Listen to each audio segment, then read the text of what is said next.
Muy buenas tardes a todos y todas. Mi nombre es Gabriela Carmona Charafia, soy arqueóloga del Museo de Historia Natural de Valparaíso y en esta oportunidad voy a moderar el conversatorio Cómo proteger el patrimonio arquitectónico, arqueológico e histórico de Valparaíso.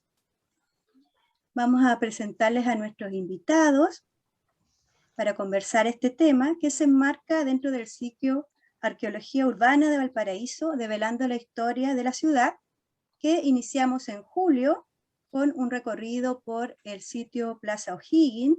Después en agosto revisamos el sitio Plaza Sotomayor y ahora en septiembre estamos revisando el sitio BTP, Terminal de Pasajeros de Cruceros de Valparaíso. Estamos ya culminando este ciclo con esta actividad, así que tenemos a invitados que nos van a comentar sobre este tema tan importante de conversar. En primer lugar, presentamos a Patricio Galarce. Buenas tardes, Hola, Patricio. buenas tardes. Él es arqueólogo de la consultora Archeos, quien ha liderado los equipos de excavaciones arqueológicas del sitio BTP y del sitio edificio Exseverín, que se encuentra detrás del sector de la Matriz. También nos acompaña hoy día Soledad Valdivia. Hola, Soledad. Hola, Gabriela. Hola a todos. Ella es arquitecta y candidata a doctora en Patrimonio Arquitectónico de la Universidad Politécnica de Madrid. Además nos acompaña Luciano Riveros. Él es profesor de Historia y Geografía. Hola. Hola, Luciano. Y colaborador en difusión e investigación del Museo de Historia Natural de Valparaíso. En primer lugar, le vamos a explicar un poco la modalidad. En esta oportunidad vamos a iniciar este conversatorio haciendo una pregunta a cada invitado y posteriormente los participantes pueden enviarnos sus preguntas por el chat. Así, de esa manera, como tenemos el tiempo acotado, cada invitado puede contestar las preguntas y si quedaran preguntas sin contestar, esas les vamos a dar el correo del museo para que nos las envíen y nosotros las hacemos llegar a cada invitado. El correo del museo es mhnb@museoschile.gov.cl. Entonces, para dar comienzo a esta actividad, voy a leer un texto introductorio y luego vamos a dar paso a las preguntas. Siguiendo con nuestra muestra virtual, en septiembre estamos cerrando el ciclo de 3 meses del tema Arqueología Urbana de Valparaíso, develando la historia de la ciudad. Por tanto, hemos querido, a modo de síntesis del recorrido por distintos sitios arqueológicos de Valparaíso, dejar una pregunta abierta, que es: ¿cómo proteger el patrimonio arquitectónico, arqueológico e histórico de Valparaíso? Como reflexión final para repensar cómo la arqueología y nuestro museo podemos contribuir a visibilizar los hallazgos, tanto prehispánicos como históricos, y cómo desde otras disciplinas como la geografía, la historia y la arquitectura, entre otras, es urgente configurar una férrea alianza para la recuperación del pasado de la ciudad que se nos presenta tan frágil. En la última década se han incrementado las intervenciones del subsuelo de Valparaíso a raíz de obras de gran envergadura. Por tanto, existen numerosos sitios arqueológicos históricos documentados cuyos materiales custodia el Museo de Historia Natural de Valparaíso, lo que, si bien representa una gran oportunidad para nuestra institución, al mismo tiempo es una responsabilidad enorme de salvaguarda y cuidado de una memoria contenida en estos objetos. Estos sitios y sus materiales nos hablan de la necesidad de protección urgente del legado arqueológico e histórico de Valparaíso, ya que con cada incendio o demolición de los inmuebles urbanos se va perdiendo irremediablemente un rico acervo de información histórica que podría ser rescatado con técnicas arqueológicas. Sin embargo, solo es posible salvar los vestigios que forman parte de proyectos de gran envergadura a través de la legislación vigente, existiendo un sinnúmero de espacios que vuelven a edificarse sin tener la oportunidad de conocer qué parte de la historia porteña nos esconden. y cómo se ha configurado el desarrollo urbano actual a lo largo del tiempo. No hay una sola respuesta a la interrogante de cómo proteger el patrimonio arquitectónico, arqueológico e histórico de Valparaíso, sino que se deben aunar un sinnúmero de estrategias para comenzar a enfrentar este problema. Y por lo menos desde la arqueología, una de las formas es trazar un mapa con las distintas evidencias de ocupaciones encontradas y con la colaboración de historiadores, geógrafos, cartógrafos, antropólogos, conservadores, arquitectos, entre otras disciplinas, además de toda la comunidad porteña y las naciones originarias que han sido testigos de las obras y cambios que ha sufrido la ciudad-puerto, elaborar una carta arqueológica que entregue información de la probabilidad de hallazgos en los sectores aledaños a los sitios hasta ahora recuperados, tarea necesaria para iniciar acciones para la protección del patrimonio arqueológico e histórico de Valparaíso. Bueno, y para entrar en materia, entonces vamos a hacer la primera pregunta al arqueólogo Patricio. Cuéntanos, si nos puedes mencionar brevemente en qué consisten los hallazgos prehispánicos e históricos de los sitios BTP y edificio Exseverín, donde se construirá el Instituto de Neurociencia de la Universidad de Valparaíso, y qué aspectos destacas de haber excavado estos sitios arqueológicos. Bueno, primero que nada, gracias a Gabriela y al equipo del museo por la instancia, me parece súper bueno esto.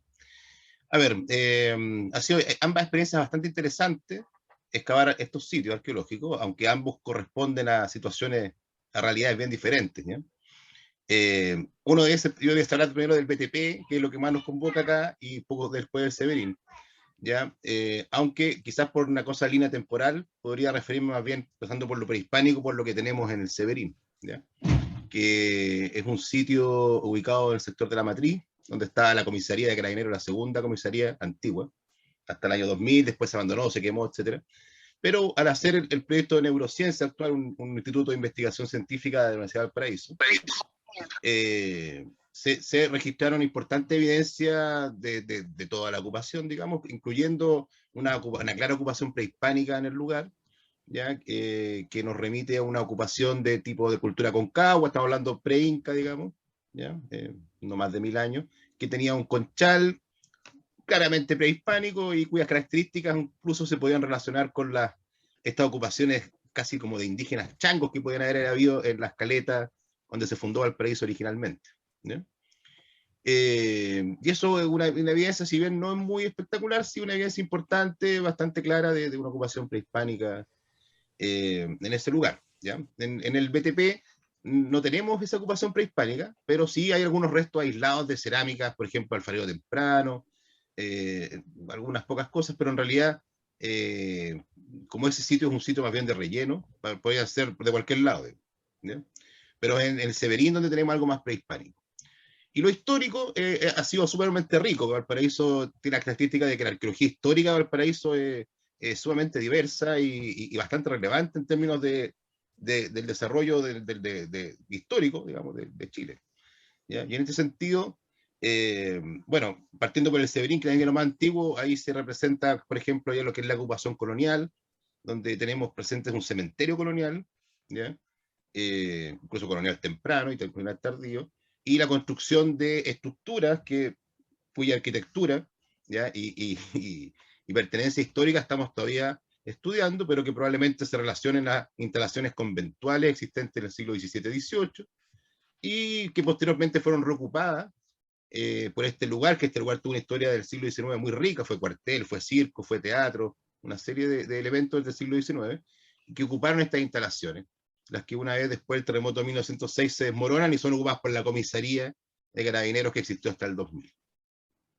Mientras que en el BTP, que es un sitio que podríamos llamar clásico sitio de la zona del plan de la línea ganada a la costa, básicamente, lo que tenemos es un relleno masivo de basuras en el periodo histórico que sabemos que parte después de 1850 o 1860, en el cual hay un relleno masivo de las basuras, de sedimentos y restos, digamos, para ir ganando la tierra al mar y hacer crecer el plan de Valparaíso, que era bastante restringido.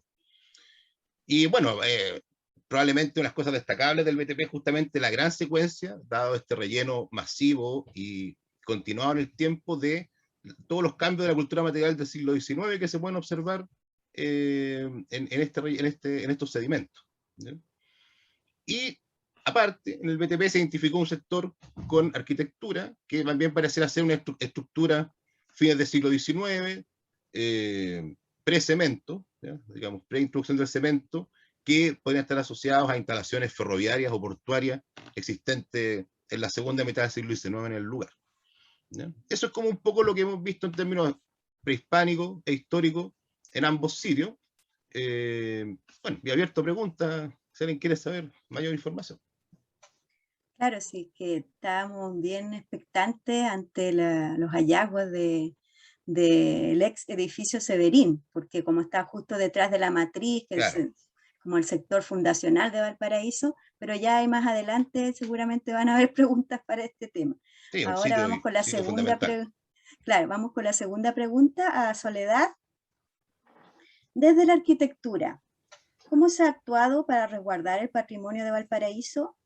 Y si te puedes extender un poco en el tema de la recuperación de los ascensores de Valparaíso. Gracias. Bueno, también agradecer, Gabriela, igual que Patricio, la invitación. Y bueno, la verdad las preguntas son bastante amplias y nos da para un conversatorio de muchos días, hasta para un seminario, diría yo. Pero se agradece el momento para explicar esto, porque además nos juntamos tres áreas que tienen muchas cosas afines. Estamos hablando de arqueología, historia y arquitectura. Y sin embargo son disciplinas que en algunos aspectos actúan de forma separada. Eh, y eso también es una parte como crítica que podríamos conversar al final del conversatorio. Sin embargo, con respecto a lo que me preguntas, en el actuar arquitectónico, primero hay que entender el contexto, qué es lo que se entiende por arquitectura. Tenemos un patrimonio construido bastante mucho más visible que el patrimonio arqueológico, que en general está, ¿cierto?, bajo nuestro suelo, bajo nuestros pies. Por lo tanto, las acciones sobre este patrimonio construido es mucho más dinámico, es mucho más necesario porque obviamente son espacios que están pensados para habitar. Por lo tanto, si un edificio no cumple las condiciones de habitabilidad mínima, se tiende a renovar, a mantener, a reparar, ¿cierto? Para que esa vida útil del edificio se preserve. Ahora, ¿qué pasa cuando estamos frente a un edificio con valores importantes, históricos, de un valor artístico también importante? Tenemos que tener cuidado, no es llegar a intervenir, ¿cierto? Y para eso están también los marcos regulatorios que nos limitan, nos restringen en cuanto a lo que podemos o no podemos hacer. Ahora, en el tema de protección y conservación de nuestro patrimonio, también tenemos que entender que nuestra región de Valparaíso y la ciudad de Valparaíso en particular también está amarrada a un proceso histórico de país. Es decir, tenemos que entender también cómo se ha desarrollado el concepto de patrimonio y cómo se ha aterrizado también en cuanto a las nuevas normas o nuevas convenciones adoptadas por el Estado de Chile. Por lo tanto, también hay que entender que lo que posiblemente se actúa en Valparaíso es una copia fiel de cómo país estamos actuando en torno al patrimonio. Y en particular en intervenciones, yo creo que el Estado ha sido el mayor inversionista o mayor institución que ha invertido en recuperación de patrimonio. Y eso las cifras así lo determinan. Cantidad de miles de millones al año invertido en la recuperación de este patrimonio construido, y que por lo tanto cada vez más es importante que siga así, porque nuestro patrimonio no es estático. Ustedes bien saben que esto va aumentando en el tiempo. Si miramos unas décadas atrás, Valparaíso no tenía sitio patrimonio mundial, pero sí tenía monumentos históricos importantes ya declarados. Si nos vamos mucho más atrás y entendemos que la ley de patrimonio que tenemos en este minuto de 1970 viene de 1925, de un antiguo decreto, y desde a partir de 1928 empiezan las primeras declaratorias. De hecho, por aquí apunté que en la región la primera declaratoria que tenemos es de 1929, que es la casa de Manuel Montt, en Petorca. Y es un dato bien curioso porque no fue una declaratoria como las que conocemos por decreto y nada más, sino que fue una ley que permitió expropiar el inmueble, que era una vivienda, para ponerla en valor y formar un centro cultural y para goce de los demás ciudadanos, ¿cierto? Entonces, no deja de ser interesante ese primer caso, porque finalmente también tenía asociado un recurso y también un proyecto de recuperación de la vivienda para transformarlo en un nuevo uso. Sin embargo, con el correr de los años, esto ha tenido varios matices, varios avances o retrocesos, pero que también es interesante entenderlo. Por ejemplo, también apunto en la época del Consejo Monumento, en la época de 1950, que fue como una época muy precursora, donde se consolidó prácticamente el Consejo Monumento, se hablaba ya de este mapa arqueológico que tú de alguna manera mencionas, Gabriela. De hecho, se le pide a la conservadora, no me recuerdo el cargo que tenía Greta Mosny en ese minuto en el museo, pero se le pide a ella que elabore un plano arqueológico para justamente entender cómo estaban situados estos sitios arqueológicos en el territorio y obviamente con un afán de conservación. Ya en esos años se entendía que había un patrimonio arquitectónico, un patrimonio arqueológico, y habían diferentes lugares también de áreas de protección natural. Pero como les digo, esto fue evolucionando en el tiempo y nos encontramos con un siglo XXI en la cual la información es mucho más amplia, mucho mayor. Por lo tanto, estas tres disciplinas que estamos presentes en esta charla en el día de hoy debieran conversar mucho más. Debiésemos tener una mirada mucho más integral de lo que es la conservación de nuestro patrimonio, porque no podemos separar el patrimonio arquitectónico del patrimonio arqueológico, sobre todo en ciudades que han tenido una evolución bastante interesante como Valparaíso. Ahora, enfocándome a la segunda parte de tu pregunta con respecto a los ascensores, bueno, ahí yo te puedo contar lo que pude apreciar mientras yo trabajé en el Ministerio de Obras Públicas, en la Dirección de Arquitectura acá de la región, y tuve el privilegio de efectivamente acompañar a los colegas que estaban supervisando las obras de construcción de los ascensores. Eran 9 ascensores que estaban en construcción. Se había terminado una primera etapa en el año 2015, que eran los diseños, y en esas etapas de diseño ya se hicieron algunas prospecciones en el terreno, un poco condicionado a los estudios de suelo. En ese minuto se les pidió a las personas encargadas de los estudios de suelo que hicieran cierta supervisión arqueológica, por si se encontraba algo en alguna de las estaciones o en el plano rodadura de los ascensores. Y ahí ya se empezó a encontrar algunos elementos del tipo urbano, de épocas pasadas. Estamos hablando de pedazos de botellas, pedacitos de cerámica o de losa, cosas así que se fueron acumulando y todo se llevó a un informe arqueológico y los restos obviamente fueron derivados a los museos. Siempre hablamos de piezas pequeñas, cosas muy de menor dimensión. Sin embargo, en la etapa de obra sí esas expectativas cambiaron totalmente. O sea, en obra tú ya tienes que entrar a excavar de manera más profunda para poder consolidar las fundaciones del nuevo diseño, ¿cierto? De la nueva recuperación de los ascensores. Sin embargo, no en todos los ascensores se encontraron cosas y no todos tuvieron como la misma fortuna de encontrar cosas maravillosas. Y en ese sentido, yo creo que el que se sacó el premiado fue el ascensor Cordillera, donde se encontraron muchos vestigios, muchos hallazgos. Yo creo que estuvo todo el año 2017 encontrándose diferentes tipos de vestigios, todos muy interesantes. Inclusive el más interesante, diría yo, es el muro de adobe que se encontró al interior de una de las salas de la estación superior del ascensor Cordillera y que supuestamente hay una hipótesis muy, yo diría que casi cierta, que este muro de adobe, que estamos hablando de un muro más o menos de 1,30 m de altura, sobre un cimiento de piedra de otro 1,30 m de altura, que podría corresponder entonces al Castillo San José. Esta es una antigua fortificación española que estaba emplazada en la parte alta y baja del Cerro Cordillera.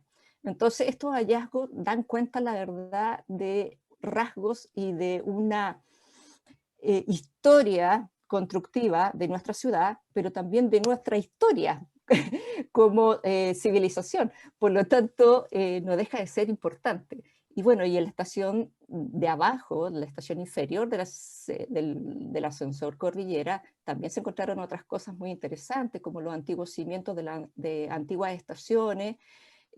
También se encontró a mitad del plano herradura un estanque de agua, de estos de acero remachado, unas baldosas también muy interesantes de mármol, que podría corresponder a antiguas viviendas de ese sector.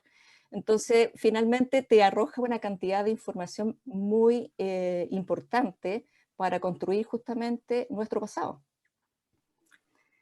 Así es, muchas gracias, Soledad. Justamente diste en el clavo, porque este conversatorio, el que nos juntemos, ¿no es cierto?, de estas distintas disciplinas, la arquitectura, la arqueología y la historia, es para aunar esta estrategia. Como decías tú, ya hubo un intento precursor, ¿no es cierto?, con Grete Mosny, que vamos a indagar ahí si está si se alcanzó a hacer ese mapa, porque ya sería como el primer antecedente para poder realmente tener esta carta arqueológica, que es algo básico en muchas ciudades del mundo, digamos.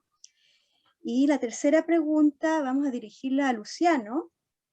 Luciano, ¿cómo la historia dialoga con los vestigios arqueológicos y es posible enriquecer la información de ambas disciplinas?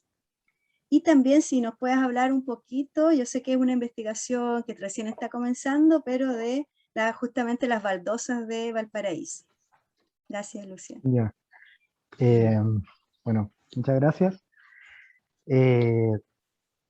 Muchas gracias también por las palabras que dijeron anteriormente. Están muy interesantes lo que ambos expusieron, la verdad. Y bueno, si algo yo puedo como aportar en respecto a esa pregunta, y me queda mucho como lo que dice Soledad de la importancia del diálogo entre las distintas disciplinas. Yo no solo soy como parte de investigación histórica, sino que también soy profesor. Entonces, como que me interesa mucho el tema de cómo esto no solamente dialogan a nivel como académico o de investigación, sino cómo estas cosas se divulgan, se difunden, y no solamente se difunden y se divulgan, sino que también hacen partícipe a distintas comunidades que están súper interesadas en los procesos de conservación. Creo que hoy en día es súper importante llevar a cabo prácticas interdisciplinares en los procesos de investigación. Si bien en un rato más voy a ahondar, por ejemplo, en el tema de las baldosas, que lo que me consultaste, ahí, por ejemplo, a mí me impresiona mucho con un simple objeto súper cotidiano, te enmarca en todo lo que es el tema de la historia de la construcción de Valparaíso, en el desarrollo de los usos que tenían los distintos tipos de espacios públicos y de cómo objetos, por ejemplo, que se encuentran en diversos tipos de sitios, ¿cierto? Pueden tener como, esconder tanta historia. Eso lo encuentro súper interesante, la verdad. Creo que una de las cosas como a tener en cuenta con respecto a este diálogo es, creo que lo primero, tener en cuenta como un objetivo en común que se puedan tener al respecto. Por ejemplo, estuve como anotando algunas cosas que me gustaría como sacar como a colación, porque yo al menos dentro de los últimos años he visto mucho interés por parte de distintos grupos y de distintas comunidades en la vinculación con respecto de la recuperación. Aparte, Valparaíso es una ciudad que quiere mucho su historia, y es algo que me ha tocado como ver y también conversar con distintas comunidades, tanto historias como que podemos encontrar en los museos, en los centros culturales, pero como que cada espacio tiene como su pequeña microhistoria, y eso a mí me llama bastante la atención. Las historias personales, por ejemplo, con un trabajo que estuvimos realizando con Lilia, que está acá presente con objetos queridos, objetos personales de personas de Valparaíso, y que al final ayudan a construir un poco este pasado desde distintos tipos de miradas, que lo encuentro algo súper importante. A Valparaíso se le tiende a ver solamente como desde esta mirada como muy como desde lo que todo el mundo ya conoce, con el tema de la época de oro, ¿cierto? Y todo este tipo de periodos, pero hay como una especie de nebulosa en lo que es el siglo XX en el imaginario colectivo. Y no es algo que solamente estoy diciendo yo, sino que es algo que se puede, como que se ha revisado en algunos trabajos. Me acuerdo de un trabajo del 2018 que está publicado en la revista del museo, que hablaba un poco sobre los efectos como sociales sobre los hallazgos de Plaza O'Higgins, eh, que era como de cómo esto repercutía en las personas que transitaban cotidianamente, que derechamente no sabían que se había encontrado, que creían que las obras estaban simplemente paradas, porque estaban paradas solamente, y cuando llegan estas investigadoras, que eran Javier Díaz y Andrea Muñoz, y no solo a preguntarles, sino también a cumplir ese rol también de informarles respecto a que hubo un hallazgo arqueológico acá de culturas prehispánicas, las personas se sorprendían, pero también se sentían un poco como tocadas, como de por qué nadie nos informó.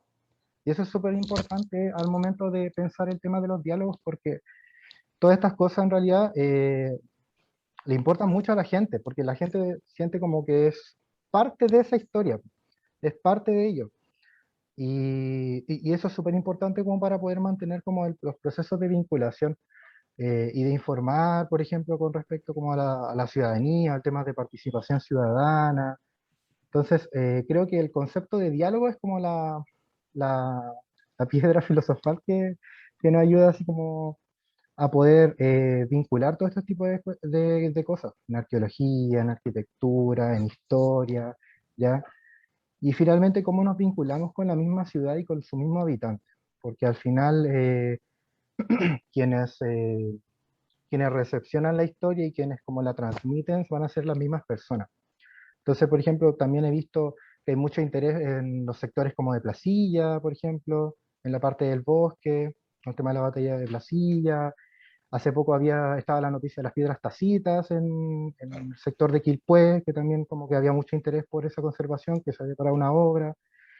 Eh, estaba, y bueno, y también como dentro de la investigación conectando con lo que me había consultado por el tema de las baldosas, también me encontré mucho con eso, de gente que le llamaba la atención y que también quería ser partícipe de eso. Eh, entonces creo que eso igual puede responder un poco a la primera pregunta, esa importancia del diálogo, que no solamente tiene que ser a nivel como entre académicos, que es súper importante para generar un conocimiento lo más transversal posible, una mirada del pasado lo más completa posible, pero que también es súper importante vincular eso a las comunidades para, en el fondo, hacer todo este proceso de puesta en valor de la historia.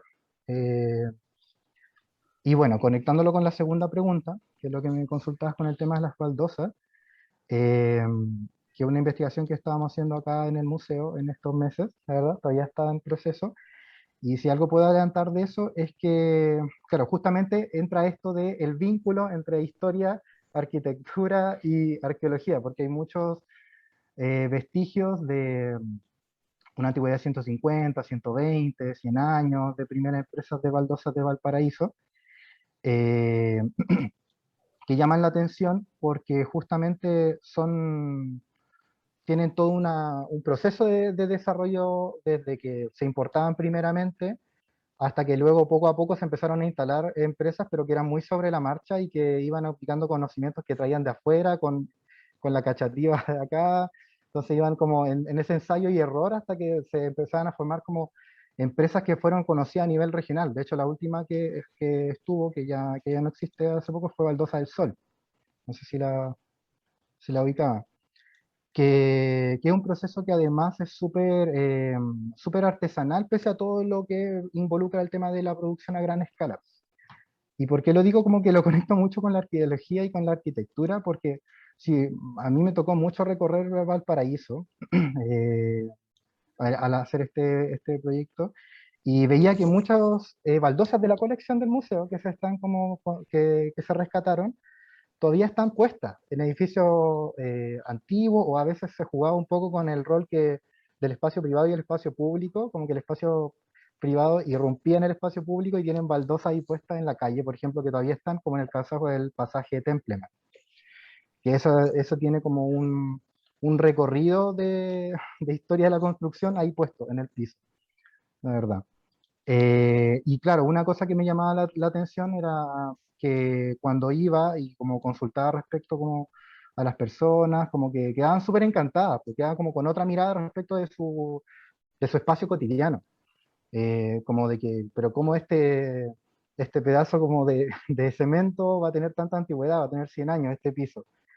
Y entonces eso como que yo rescato harto como del rol que pueden tener como las instituciones culturales al momento de preservar, de investigar y también de divulgar, de difundir lo que es el patrimonio. Entonces no sé si responde un poco a las preguntas, la verdad. Sí, gracias, Luciano. Claro, justamente el espíritu de este conversatorio es lo que tú dices, porque no estamos cuestionando el rol del museo, cómo el museo puede contribuir a difundir estas investigaciones, porque tenemos un acervo cultural, unos materiales guardados en los depósitos de nuestro museo, que a veces pasan muchos años sin que sean investigados. O sea, tuvimos 20 años la colección de la Plaza Sotomayor, y recién este año, a través de una práctica profesional, hemos podido abordarlo y hemos encontrado información muy relevante. Entonces, justamente esa preocupación desde los museos nos estamos planteando cómo fortalecer nuestro rol como mediador, ¿no es cierto?, entre la academia y nuestro público, que como tú dices, están ávidos de participar de esta historia. Y justamente yo lo mencioné en el texto introductorio, de que tenemos que retroalimentarnos, ¿no es cierto?, con la comunidad porteña y con las naciones originarias, que también tienen una voz y un recorrido distinto, ¿no es cierto?, que puede aportar a estas investigaciones. Bueno, para seguir en el conversatorio, les recuerdo que deben enviar sus preguntas por el chat para hacérselas llegar a nuestros invitados. ¿Ya? Hasta ahora parece que no ha llegado ninguna pregunta, así que yo voy a seguir con una pregunta general que tengo para los tres invitados. Si quieren me responden mejor en el mismo orden, primero Patricio, luego Soledad y luego Luciano, pero a todos los participantes los insto a que por favor nos envíen sus preguntas como para hacer un diálogo más participativo. Bueno, desde el punto de vista de cada una de sus disciplinas, la pregunta del conversatorio: ¿cómo proteger el patrimonio arquitectónico, arqueológico e histórico de Valparaíso? Patricio, por favor. Bueno, una pregunta clave, porque finalmente Valparaíso es un gran sitio arqueológico, si uno lo ve así, un yacimiento completo, ¿ya? Porque es un poco lo que pasa en el Centro Histórico de Santiago también, que uno hace una excavación y aparecen cosas arqueológicas, sea histórica, eh, por lo menos del siglo XX, está toda la secuencia ocupacional. Entonces, son espacios en ese sentido que son espacios completamente arqueológicos. Y por tanto, la protección principal es anticiparse un poco a la afectación que puede ocurrir, porque el sistema actual lo que ocurre es que es muy reactivo a la destrucción inminente que va a haber producto de los proyectos, ¿ya? Por tanto, no estamos salvaguardando efectivamente el patrimonio, lo que estamos haciendo es recuperarlo de manera científica, entre comillas, más sistemática, y guardarlo en contenedores adecuados, en una institución ad hoc, pero en realidad esto es un poco como la minería, digamos, son recursos no renovables. Por tanto, toda intervención de un sitio arqueológico siempre una destrucción.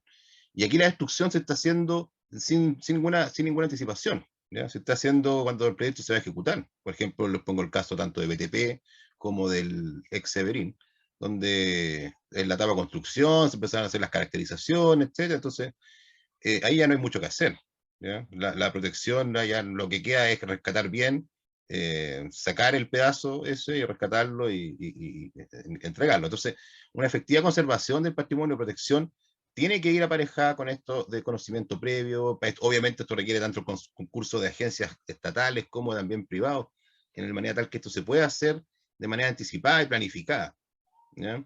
Yo creo que ese es un factor. Obviamente también tiene que ver ahí también lo que es la difusión, la educación, etcétera, todo esto involucrado, de manera tal que hay una conciencia de que tiene que hacerse esto de manera previa, digamos, ¿ya? Y tratar obviamente de intervenir lo menos posible, que eso es fundamental, y no tenés que destruir sectores completos, digamos, que tienen riqueza arqueológica que podría quedar para futuras investigaciones mucho más sistemáticas, o para disfrute y conocimiento de la misma gente. Entonces, en este sentido, para alargarme en exceso, digamos, la protección en sí es bien poca lo que hay, digamos. Lo que sí hay buena recuperación de cosas antes de que las destruyan, ¿ya? Pero falta todo ese componente de preventivo que lamentablemente no ha sido posible producto del mismo modelo de desarrollo que tenemos, que es para echarle para adelante, ¿no? Entonces es un problema. Claro, porque mucha gente a veces nos interpela a los arqueólogos, nos dice, pero ¿cómo están destruyendo este lugar? Y lamentablemente nosotros nos tenemos que regir por la legislación, entonces es como bien limitada la legislación, no contempla la protección, o sea, siempre se actúa bajo hechos consumados, o sea, generalmente los arqueólogos aparecemos cuando ya destruyeron parte del patrimonio, entonces, por eso que yo pongo en el tapete esta estrategia de que a lo mejor ya sabiendo de antemano, ¿no es cierto?, ya sabemos cuántos sitios han aparecido, sabemos que en sitios cercanos es muy probable que también aparezcan estos hallazgos. Entonces, un poco estamos como limitados en cuanto a poder actuar. Sí, ¿Ya? Pero, una pequeña acotación, yo creo que una cosa casi metodológica, habría que empezar a prospectar en Valparaíso de verdad, y eso obviamente requiere hacerse con métodos de percepción remota, ¿ya? O sea, ya aquí obviamente camináis a pie, vaya a ver lo que está construido el último, pero muchas cosas están en el subsuelo y eso hay que empezar a prospectar, ¿ya? Eso va a evitar muchos problemas posteriores. claro, y así se podría hacer un trabajo de prevención. Claro. Desde el punto de vista de la arquitectura, Soledad, que ya nos hablaste bastante, pero un poco respondiendo a la pregunta general del conversatorio ahora. Bueno, más que nada apuntando a lo que último dijo Patricio, lo que has comentado tú, Gabriela, yo creo que es una tarea compleja, pero es desafiante para todos nosotros que estamos en el ámbito de las diferentes disciplinas. Creo efectivamente que todavía nos falta dar un pasito más adelante como país en tema de estudios previos, en tema de concientización, de efectivamente entender que estamos en un medio físico que está alterado por una diversidad de factores y por una cantidad de años, y que así como existen, por ejemplo, las nuevas tendencias, que yo las comparto totalmente, de esto de proteger el medio ambiente por los cambios climáticos y una serie de cosas, también hay que tratar de entender que hay que cuidar también el ambiente físico construido, que no es llegar y echar abajo lo que tengamos delante porque es viejo o porque es feo o porque qué sé yo, y quizás como cambiar un poquito de actitud y ir más hacia las rehabilitaciones o hacia las conservaciones, porque finalmente hace menos daño también el conservar, hablando ambientalmente. Y por otro lado tiene beneficios de un montón de otros beneficios, como lo que estamos hablando ahora de nuestra historia, de nuestro pasado. Como dice el refrán, es como el que dice, tú no puedes ir para adelante si no conoces tu pasado, una cosa así, no me recuerdo muy bien, pero en el fondo eso es generar el arraigo de la identidad y que se vaya construyendo en el tiempo. Y en eso me tomo de las palabras de Luciano, y que también Patricio lo tocó, que en el tema de la educación es súper esencial, y creo que ahí estamos fallando, porque la educación tiene que estar en todos los estratos sociales, no solamente en las disciplinas de élite o como las nuestras, que tenemos la oportunidad de ir a universidades a estudiar, o que tenemos oportunidad de hacer especializaciones. Pero yo creo que la educación patrimonial y conservadora en todo ámbito tiene que ser más transversal. Y ahí yo creo que tenemos una labor importante en diferentes aspectos. La educación tiene que ir de la mano también con la difusión. Yo me recuerdo que una de las primeras visitas que hice a unas charlas que me tocó afuera en España, me invitaron a una charla de cubiertas de yacimiento. Yo no entendía nada, yo decía, pero ¿qué tengo que ver yo con cubiertas de yacimiento? Y resulta que la charla giraba en torno a cómo diseñar la cubierta para los estudios de un yacimiento en particular, porque eso eran construcciones provisorias, pero que iban a durar mucho tiempo, porque los estudios arqueológicos podrían durar años. Por lo tanto, habían especialistas, ingenieros, arquitectos que se dedicaban a diseñar estas cubiertas. Y yo lo encontraba, claro, al principio como decía, esto estamos años luz nosotros de hacer eso, pero claro, en otros países más avanzados y que han tomado de verdad conciencia de su patrimonio arqueológico, lo tienen súper incorporado dentro de las ciudades. A ellos no les importa demorarse 3 años en una ampliación de una vía de metro subterráneo, pero lo importante es sacar la mayor información histórica, cultural también que está en ese subsuelo, para poder sacarlo a la luz. Y en paralelo hacen el museo de sitio y hacen una puesta en valor de lo que encontraron, o sea, todo está amarrado, no es algo descabellado. Y lamentablemente nosotros en Valparaíso es a través de las inversiones de obras públicas edificatorias, que es la que ha permitido descubrir estos hallazgos. No hay otra, creo yo, otra vía de hacer prospecciones. Entonces, finalmente estás en una obra que tiene un plazo determinado y tienes que cumplirla. Y todo es rápido. Por lo tanto, limitas también el actuar de la disciplina de la arqueología para hacer su trabajo de buena manera.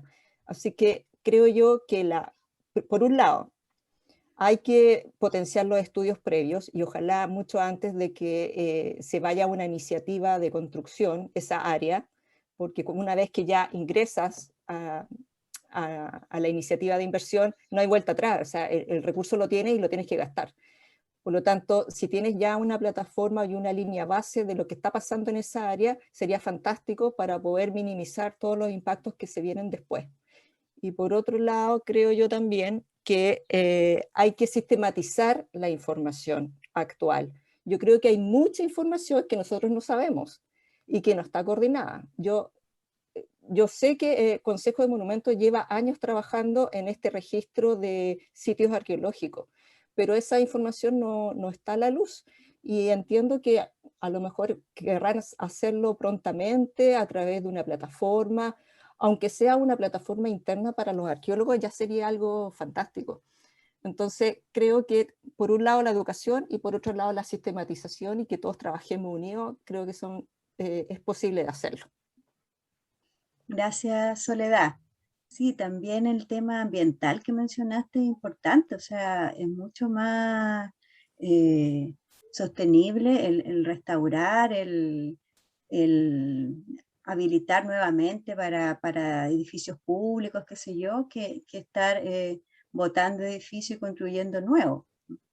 Y justamente lo que tú dices en cuanto a que en Europa sacan réditos, ¿no es cierto?, de las excavaciones arqueológicas en las ciudades, o sea, eso llama a más turismo. Entonces, lo contrario que sucede en Chile, acá, por ejemplo, como es todo a través de las empresas, las empresas cierran todo, no dan información, no se difunde, entonces no dan la posibilidad tampoco que los arqueólogos podamos decirle a la comunidad qué cosas están apareciendo, como para también tener esa retroalimentación de si también tienen información de lugares cercanos, porque también para los arqueólogos es complejo estar armando estos rompecabezas, o sea, cada sitio nuevo que aparece nos entrega mucha información, entonces Yo creo que aunque sea, como dices tú, una plataforma interna, tendríamos que avanzar hacia un registro de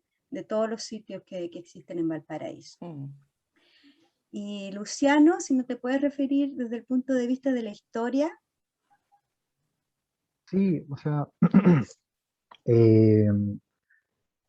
se me viene como a la mente una experiencia súper bonita que habíamos tenido en un proyecto que habíamos hecho, que había dicho adelante que se hizo con Lilian en el museo, que era Hablemos de lo Nuestro, que dentro de las, que consistía básicamente en rescatar un poco como, y hacer una puesta en valor del patrimonio personal de personas adultas mayores. Y dentro de una de las fases lo que tenía era talleres de conservación de esos objetos personales. Y creo que eso es súper importante como ligándolo con el tema de la educación, porque los registros o las colecciones, además de las que pueden haber como en los museos o en las colecciones privadas o cosas por el estilo, son como las que tienen las personas también en sus casas, botones antiguos, moneda antigua, etcétera, de lo que sea en realidad. Y muchas veces esas cosas se pierden porque no se tiene como el conocimiento de cómo conservarlo, de cómo preservarlo, cómo tratarlo, o siquiera un conocimiento respecto de para qué era esto. Y creo que eso es súper importante como en el tema de la difusión, de la divulgación. No so- Creo que eso ayudaría también al factor preventivo desde el punto de vista más de las personas, como de lo social. Porque claro, está también el factor denuncia, que es como que, no sé, por ejemplo, si están como amenazando un sitio o algo pues por el estilo, como también como que la gente pudiera tener como mayores herramientas para poder hacer eso, que es como más reactivo. Pero en el tema de la preservación hay también una fuerte arista en el tema de la vinculación que puede haber, porque al final, como bien dicen, o sea, muchas veces se ocurren obras, o ocurren como construcciones que tampoco son de empresas grandes y que están como en lugares donde no hay profesionales ni de arqueología, ni de historia, ni de arquitectura, ni de nada. Entonces, y ocurren hallazgos y les ponen como su cemento encima y listos, chao hallazgo. Entonces eso también es súper importante, como de cómo las personas pueden como también tener más herramientas para poder acudir a la preservación de esto. Creo que de hecho el ejemplo de las piedras Tacitas fue muy buen ejemplo, la verdad. Eh, y con respecto como al tema de educación, un poco como a nivel como de historia y de cómo se puede como ayudar a eso. Bueno, en el currículum, de hecho, se ve el tema de patrimonio local en un determinado como periodo. Entonces yo creo que esas cosas habría que pulirlo un poco más, la verdad. Porque no solamente como de decir como ya de libro o de manual, como de ya, sí, el patrimonio de esta ciudad es tanto, tanto, tanto, sino más que nada entregar herramientas que permitan a las personas, a estudiantes o a personas adultas también, de poder saber cómo abordar con un objeto histórico, como desde la conservación, desde la preservación o desde la investigación incluso, poder como tener por lo menos una forma, como algunas herramientas mínimas como para poder contar con ello y también mecanismos de poder saber a quién poder acudir, porque muchas veces uno dice como de, oye, esto, no sé, por ejemplo, una persona encuentra algo que puede parecer un fósil en un cerro, no sabe a quién llamar, por ejemplo, y todas esas cosas son súper importantes de poder educar también. Y fortalecer como todo ese tipo de cosas, como, quizá como eh, los archivos comunitarios, o fortalecer el tema de los museos de sitio. Contigo, Gabriela, de hecho estuvimos viendo el tema de la momia Chinchorro hace unos meses y tú me contabas el tema de que había mucha importancia en el tema de la comunidad para también preservar ahí, o para que no vengan a robarse una momia, cosas por el estilo, porque también hay un cuidado personal que por parte de las comunidades. Eso es súper importante. Eso, yo creo. Claro, bueno, de alguna forma como que respondiste una de las preguntas del chat que hace ¿Mm? Lilian López, que dice, desde sus propias disciplinas, ¿cómo podrían vincular sus investigaciones con la comunidad porteña actual? Entonces, como ahora nos llegaron un montón de preguntas, vamos a tener la respuesta de Soledad y Patricio, porque más o menos ya con lo que comentó Luciano, nos informó de cómo se podría hacer esto. Soledad. Bueno, desde la disciplina de la conservación del patrimonio arquitectónico podemos hacer mucho. Primero, siempre hay que tratar de comunicar lo que uno hace. Cada especialista de mi campo debiese por norma, yo creo que los arqueólogos lo tienen mucho más asimilado eso, pero no nosotros, los arquitectos, que cada vez que uno interviene en un inmueble, que deje un registro público de esa intervención, que haga un artículo o que haga una publicación al alcance que se tenga, pero que en el fondo quede un registro y que no quede solamente el registro obligatorio que piden las entidades públicas, porque finalmente ese no queda como al alcance del resto de la población. Y es súper interesante, sobre todo ahora en este siglo que se han hecho muchas intervenciones, pensando en las generaciones futuras, ¿dónde va a quedar almacenada toda esta información? Ellos van a querer saber qué hice yo en las intervenciones que me ha tocado hacer y yo cómo investigué las anteriores a las mías. Entonces, creo que esa línea constructiva es súper importante hacerla. Y desde ese punto de vista puede ser una buena idea. Lo otro que también nosotros podemos hacer como arquitectos restauradores es dar también cabida a que la comunidad cercana al lugar que se está interviniendo sea partícipe del proceso.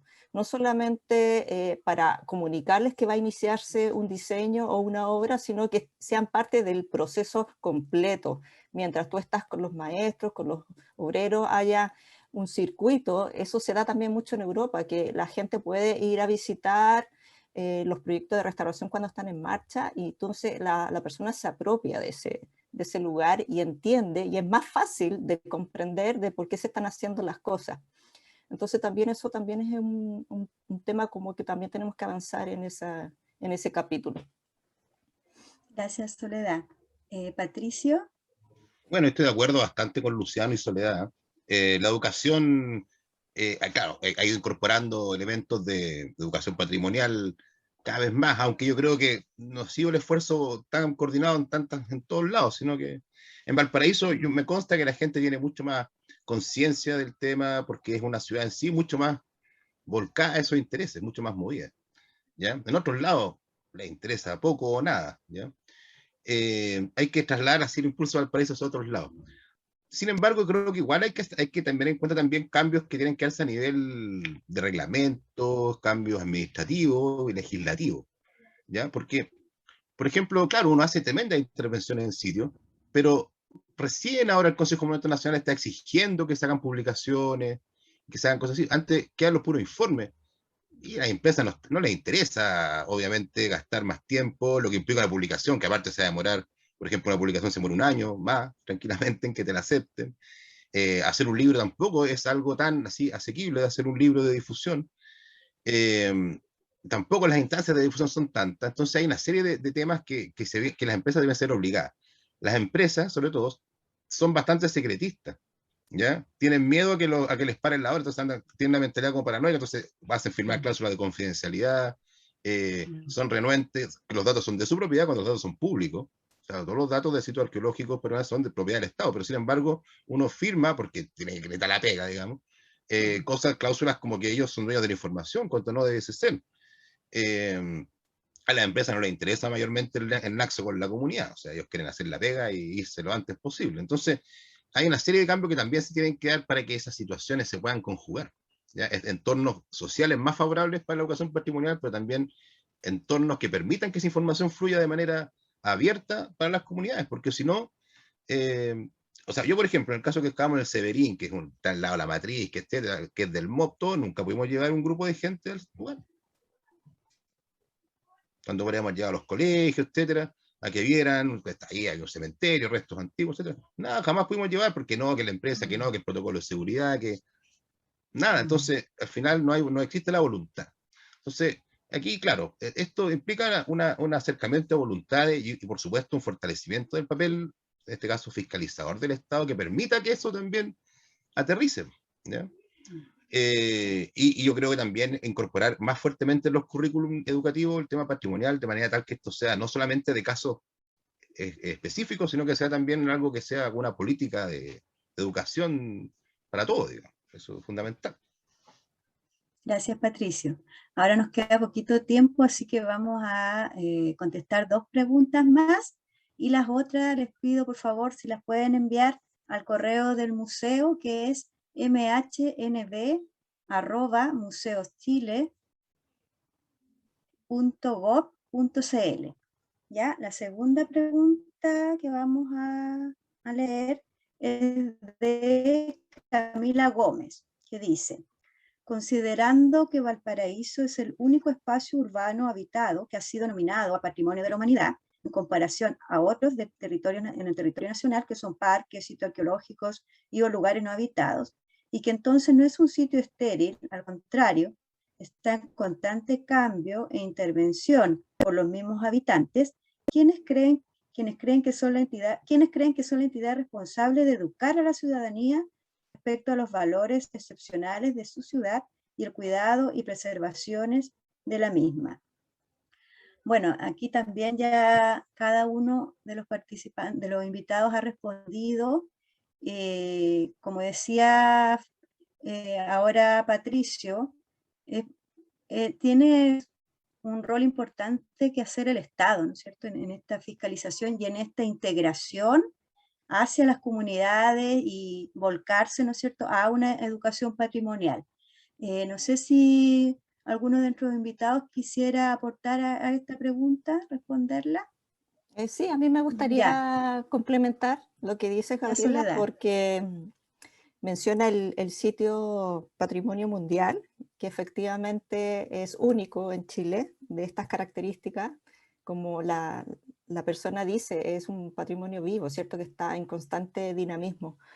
Y yo creo que el sitio, que está dentro de un área que le pertenece a una comuna en particular, tiene también sus propias reglas. Eso también hay que tenerlo en cuenta, que se tiene que regir por el plan regulador comunal. Por lo tanto, está bajo la administración y protección también de la Municipalidad de Valparaíso. Sin embargo, igual quiero insistir que el cuidado del patrimonio es de todos. No hay que esperar que el Estado o que la municipalidad nos diga cuiden el patrimonio, sino que ya es un tema de conciencia y de cultura general que tiene que estar arraigado dentro de nuestra propia crianza y educación. Por eso insisto en la educación desde chiquitito. Sin embargo, el marco regulatorio y normativo y de las restricciones que se puede hacer o no hacer, lo tiene que dar, obviamente, la entidad de la administración local, que en este caso es la municipalidad. Y ellos están más cercanos también a la sociedad que vive ahí en la comuna. Ellos están en el día a día con la gente, en los cerros, en los centros barriales, por lo tanto, ellos son los autorizados para estar, en el fondo, en plena comunicación, indicándole a las personas cómo cuidarlo y qué hacer. Hace poco hay unas charlas súper re buenas que está haciendo en la municipalidad, la Oficina de Gestión Patrimonial, la están transmitiendo en vivo. Yo las encuentro bastante buenas, porque finalmente hacen eso, educar y decirle a las personas que el sitio de patrimonio se ubica en tal parte, que no es todo Valparaíso, pero que sin embargo también hay otras áreas de influencia de áreas protegidas, como son las zonas de conservación histórica. Y esas charlas yo creo que van justamente a la pregunta que hace la participante.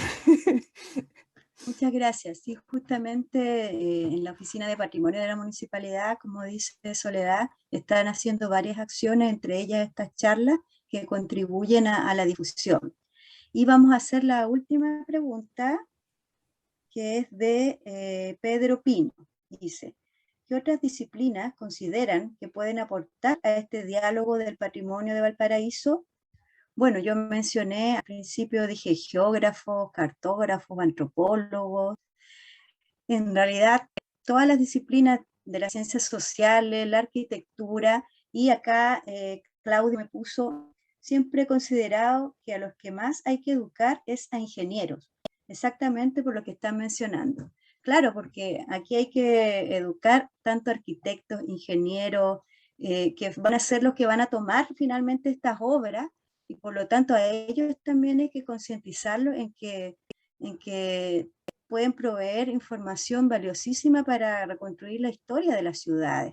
Entonces, hay un sinnúmero de disciplinas que pueden aportar a este diálogo. Así que un poco para ir cerrando, mencionar que en el Museo de Historia Natural de Valparaíso, todos los materiales que nosotros resguardamos de estos distintos sitios arqueológicos e históricos de Valparaíso pueden ser estudiados por distintos investigadores, están accesibles, digamos. Solamente tienen que enviarnos su solicitud con la información, obviamente, de la investigación que necesitan realizar, y el museo les puede facilitar, ¿no es cierto?, la información, los informes, y obviamente si tienen que estudiar los materiales. Así que desde el museo también estamos haciendo un esfuerzo cómo justamente podemos difundir y visibilizar todo este patrimonio que se ha encontrado bajo el subsuelo. Bueno, les pedimos disculpas a todos los que hicieron sus preguntas y no pudimos contestarlas. Por favor, envíenlas al correo del museo, que es mhnv@museoschile.gov.cl, y ahí nosotros la vamos a derivar a nuestros invitados. La verdad que, como decía Soledad en un principio, esto da para un seminario, porque obviamente van surgiendo cada vez más preguntas y más interrogantes, pero por lo menos ya tenemos un piso base que nació de esta conversación y que quizás podríamos retomar en un tiempo más, quizás hacer uno de estos conversatorios año a año, como para ver cómo hemos ido avanzando y así hacer un seguimiento de este tema que es tan importante, tanto para el museo como para toda la comunidad de Valparaíso. Así que muchas gracias Soledad, Patricio, Luciano y a todos los asistentes a este conversatorio, y disculpen por favor los que no alcanzamos a contestar sus preguntas, pero se las podemos hacer llegar a los invitados para que finalmente les lleguen a sus correos. Así que muchas gracias y muy buenas tardes a todos y todas. Gracias. Hasta luego. Gracias, Gabriela. Chao, Muchas gracias. gracias a todos, que estén súper bien. Chao, hasta luego, que les vaya bien. Chao, muchas gracias. Chao. Chao.